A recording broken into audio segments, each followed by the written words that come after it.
Rabbi Philip Graubart is director of the Advanced Institute for Judaic Studies at the San Diego Jewish Academy.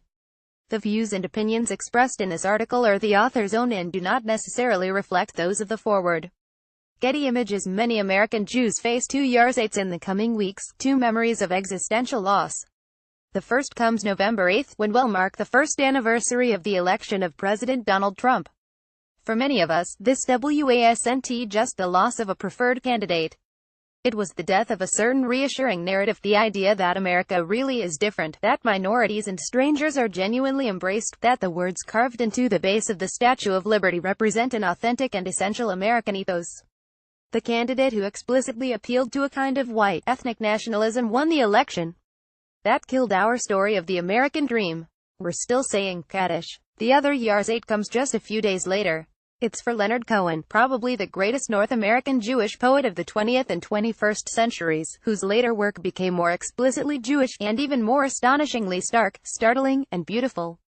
Cohen was always more poetic and more Jewish in his work than Bob Dylan, the other great Jewish bard. His death left a huge void.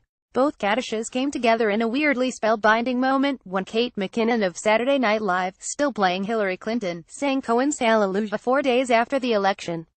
After literally crying through the lines, "I did my best, it wasn't much," she turned to the audience, as Hillary Kate King David who knows, and said, "I haven't given up, and neither should you." As both yarzates approach, I've been studying the Cohen oeuvre, listening for moments of wounded redemption, wondering how to make sense of all this loss. I couldn't find it in Hallelujah, even though so many synagogues have borrowed the haunting melody, and sometimes even the words, for key moments during the services. The lyrics never really made much sense to me, and even Cohen, towards the end of his life, expressed exasperation with the popularity of what he referred to as that Hallelujah song. Pondering the new Trump era, which I fear will be with us for a while, I found two lesser-known songs I'd choose for Cohen's Kaddish words to ponder, words that help us reflect on our condition as American Jews.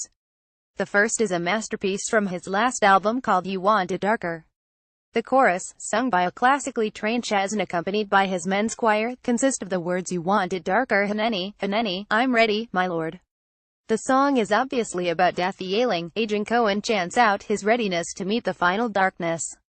But it also reflects Cohen's shocked sense of the living world. It's even darker than he thought.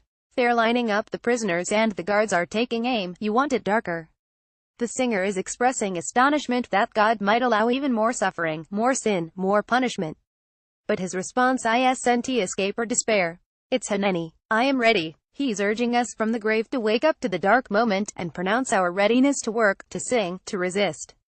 Cohen, a Buddhist monk as well as Canadian Jew, throughout his career cycled through rhythms of escape and engagement. But his final years, after his last mountain retreat, were marked with a deep and inspiring engagement with the world, as he toured and recorded his very best work. The other song, an obscure gem, is called By the River's Dark. At first reading or listening, it seems to describe a Jacob moment of wrestling and wounding. An unseen presence cuts the singer's lip and heart with a deadly force. He wakes in a wounded dawn. The dark demon, which steals his wedding ring, is Babylon, the diaspora, which robs our identity and circles us with everything. But in the final lines, Cohen sings Be the Truth Unsaid and the blessing gone if I forget Babylon, where it all goes on. Cohen here is lifting up the darkness, embracing it like a banner. Babylon, he's saying, is part of who we are. We're born with darkness in our souls. It's the birth wound that marks our Jewish diaspora identity, and equips us with the mission and vocation to engage with a world suddenly grown darker. What's the Kaddish? What do we say with 1 year gone and many more to come? What is the work when so many shadows still cover us with everything, when even the weather seems to remind us that we live in crueler word? Cohen's gone, but he gives us the word Haneni. I am ready. The forward welcomes reader comments, in order to promote thoughtful discussion on issues of importance to the Jewish community. All readers can browse the comments, and all forward subscribers can add to the conversation. In the interest of maintaining a civil forum, the forward requires that all commenters be appropriately respectful toward our writers, other commenters, and the subjects of the articles. Vigorous debate and reasoned critique are welcome. Name-calling and personal invective are not and will be deleted. Egregious commenters or repeat offenders will be banned from commenting. While we generally do not seek to edit or actively moderate comments, our spam filter prevents most links and certain keywords from being posted, and the forward reserves the right to remove comments for any reason.